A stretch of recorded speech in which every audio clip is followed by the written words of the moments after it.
So, these are the kind of reviews that I like to do where I get to gush over a fucking movie and hopefully put you guys onto something that you haven't heard or seen. Also, if you don't have Shudder, maybe this is the movie that makes you like bite that bullet. This film made me have a further existential crisis because after the review for the shitfest that was Scared to Death and going, well, that's in the theaters. This should have been in theaters. The Shudder platform is incredible, and on occasion they release movies in theaters. I think this one should have had a 2 to 3 week stint in theaters. This series of slasher films, they're social slashers, if you will. That's, I guess it's not really a subgenre. I just made it up, but it makes sense to me, and I'll tell you why. The first film follows a serial killer who has a very monomaniacal need to kill influencers. That's her thing. She loves to kill influencers, and the reason she likes to kill influencers is because she finds them fucking annoying. She hates the fakery. She doesn't like the hypocrisy behind the lifestyle or the things that, like, she just hates every fucking thing. I don't think I've ever seen a character or known of a person in real life who hates something as much as she hates influencers. And maybe we all can relate seeing this shit in public where people just take out their phones and like you're in the middle of a beautiful moment here and you're gonna pull out your phone and make sure you can capture it. That's the kind of shit that makes her sick. When she sees an influencer like order food and then just try to get the right angle, like, and I mean, I get it. Like, it's silly to see that, and that's just kind of the hierarchy of things in entertainment nowadays. I can promise you, I do not try to get a picture of my food every time I sit down and think the mashed potatoes are complementing the asparagus well. The film follows a serial killer who just likes to kill influencers, but she also likes to reap the benefits of that lifestyle. She wants to be incognito, but she takes the benefits of taking that identity, whether it be the passports, the money, and then she moves on to another lifestyle in another country. What's awesome about her character is that she is objectively a beautiful woman, but what makes her different is that she has a birthmark on her face. That is the first thing that people see. And I kind of see that as like, well, she is objectively beautiful. She would look, she would be the kind of girl that you would see on social media posting her gym pics and trying to get the right angle and putting on the makeup. But she doesn't do that. And they make sure they have an actress that fits someone who could be an influencer but chooses not to. She's fit, she's beautiful, but she has that on her face. And it's almost a representation of like, no matter what she does, she always feels different. And there's a lot to dissect about her character, which I think is, they really didn't have to go that far, but if you wanted to, you could just sit there and explore layers and layers of this killer. And as well as the protagonist, because there's moments where, the protagonist in the first film is taking pictures of something, and then all of a sudden, like, the smile that she had on camera just fades away. The first one is a very simple, I don't want to say it's a simple film. It's a simple trajectory. You have two characters. You have other characters, but the main focus is on them and how they're building a bond before she finally decides to drop the needle and then the knife. The first film was good. I genuinely enjoyed the first film. Whenever I think about Shudder, that's one of the movies that I think about. Whenever I tell people, hey, go watch something, watch that. But what I've just seen today, the sequel, which came out at the latter end of last 2025 around Christmas, and I had missed it as I try to stay in the know about as much as I can. But that one eluded me, and the first one came out in 22. This one came out last year, so immediately I was like, fuck, I need to see this today. I want to see it, and I was right in the mood, so I sat down. I watched it, had my Red Bull, I had my fucking meal, my meal prep. I sat down hoping this would be good, and man, I was not disappointed. This feels like a third chapter in a trilogy, and not so much like a sequel, because we explore so much and it's so dense and it's so layered, and in a lot of ways it's complex enough without muddying up the main point. We follow more influencers here. She finds herself in a space where she's interacting with more influencers in a different country, and little does she know that her whole world is about to get fucking wrecked because the protagonist of the first film never actually died.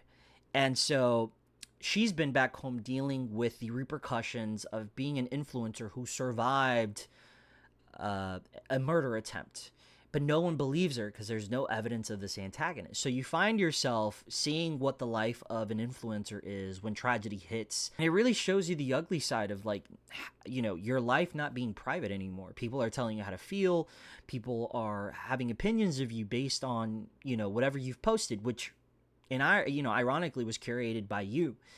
And it's really interesting to see the antithesis of what we saw her do as an influencer in the first film. When it comes to the killer, we see a different side of her from the first film that I did not expect to see. Someone who's trying to fight the urge but eventually falls into them, and within like the first 30 minutes are a prelude to the rest of the film, and then you get a title sequence. And I don't know about you, but whenever I get a title sequence that I forget did not come up on the screen, and I get a title sequence 20 minutes after, I immediately feel like the movie is going to be great. The biggest example I remember is the remake of Friday the 13th. I was in theaters. We were watching that. I think it was like 2011. And I was in theaters, and you get this entire sequence, this cast of teens at the beginning of Friday the 13th that all get killed. And it's a huge cast, and you're thinking, all right, this is the cast for the movie. Within 20 minutes, we get a little mini Friday the 13th movie, and then we get the, Friday the 13th. And you're like, oh, shit, that was just the intro. And that was, you put a lot in there. So, and I remember that left an impact because everybody in the theater clapped. So when it comes to movies that show their title late, I'm a big fan. Don't be surprised if I make a movie and I do that. You have the protagonist from the first film trying to track down the antagonist, but the whole movie is pretty much told from the point of view of the antagonist and how she is trying to elude her and manipulate the social circle around her to protect her. And it goes to some places, man. You get the brosy bro cryptocurrency guy. You get the nose up, everything needs to look good, and I control my men and I step on them every single day because they ain't shit kind of woman.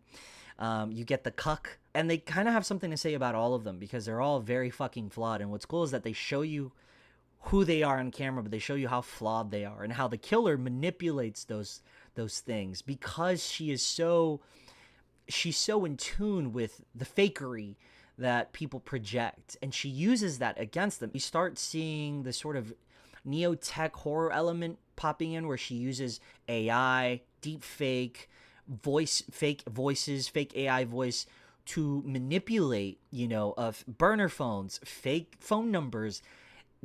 This was such a genius implementation of like modern AI horror.